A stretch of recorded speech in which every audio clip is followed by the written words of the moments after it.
All right, everybody, this is going to be something a little bit different.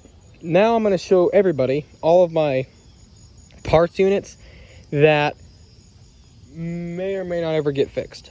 So I'm going to start from right to left, the one that just fell down. So this one is a Craftsman, and don't ask me why I painted it white. I literally just did this because I wanted to see how it looked.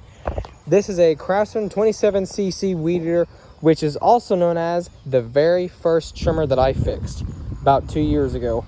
Real quick though, we had used this thing for a lot of lawns, not in a commercial manner, not like every day, but we used it a lot. It quit working and I could never get it working again. I don't know if it lost spark or not. I do need to get a spark checker. I don't have one, but the compression on it's actually still relatively good, I think. But it just, I don't know. I did carburetor and fuel lines and everything, but it never would start again. So I just painted it white for some reason. This is something, bought this one for $5. It does run, but finding a carburetor for this is probably not going to be easy. I still have to do like the fuel lines, fuel filter, the typical so-and-so, and see if it actually needs a carb, because it may not need a carburetor. It just might need the fuel lines though, because finding a carb for this one might be kind of tricky. Not too sure, but it is a Toro upside down engine string trimmer, the 31cc or 30, whatever, I guess. Next up, we have a Stihl FS80 string trimmer. This is one of the first old used trimmers that I ever bought back in December of 2022. This one kind of got screwed on this one. I took good parts off of it as well. It has like good recoil and stuff, so it's got a couple decent parts on it still. Recoil is not the best, but I could probably lubricate it, be better. So it has plenty of problems. One, it's got a bad engine oil leak coming from the front, maybe where the flywheel's at, or the front of the engine pan, somewhere over there. Clutch doesn't work, head spins like crazy, and there's something wrong with the gearbox. Actually, I know what happened to it.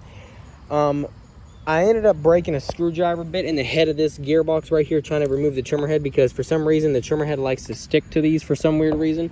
Every time I put a trimmer head on this gearbox specifically, it's always stuck to it really badly. So I really don't know what happened to it, but I could probably fix it because it's probably not too far gone. I just need to get the bit out of there.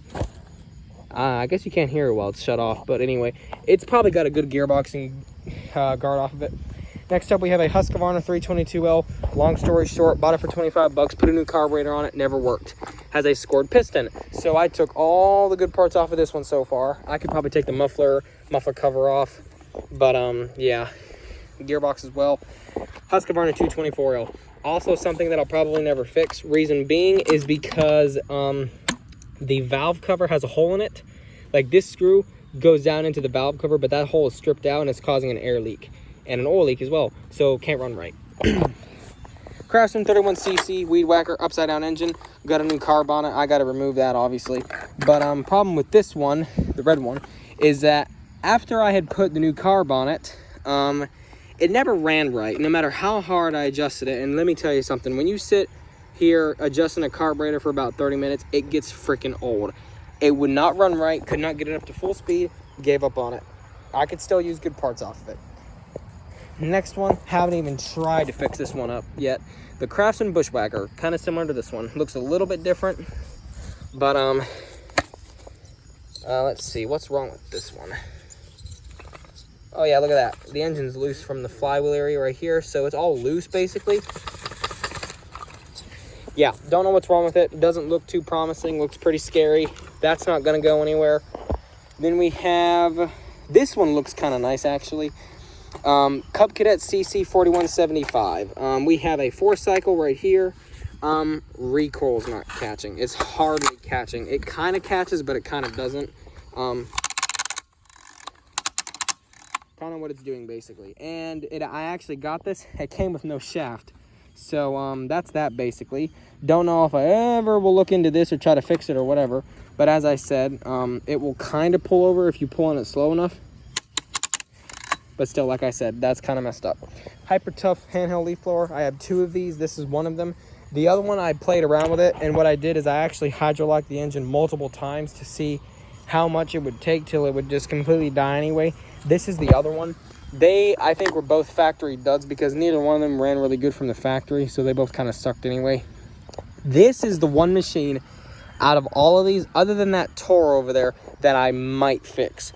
like I said before, I need to get a spark checker. But what I was going to say is I compression tested this unit and it had almost 150 pounds. But I cannot get it to start. Spray fuel to the carb. It's probably going to need a carb anyway because this is the carburetor that I took off of my 128 LD that runs good. This one had a good carburetor on it, so I put it on my LD. The LD runs good. This one now has the bad carburetor on it, but I still tried to spray fuel to the carb's throat. Still could not get it to start. My guess is that it has no spark and it might need a new coil. As I said before, the compression is good and it will need a new carb anyway. This unit probably will be worth saving. I just got to get a new coil for it. But I need to get a spark checker because I don't have one. I think I lost mine. But then I can check to see if it actually has spark or doesn't. And then I could basically go to the next step and potentially save this unit because these are nice. So yeah, that'd be something else that I could fix. But there's a couple other things that I have that I didn't mention yet, but I wasn't going to get everything out. Like an old steel BR430. Got a messed up coil on it. Missing a couple other bits and bobs, but I'm not going to fix it. But this is basically my parts collection. So there you go.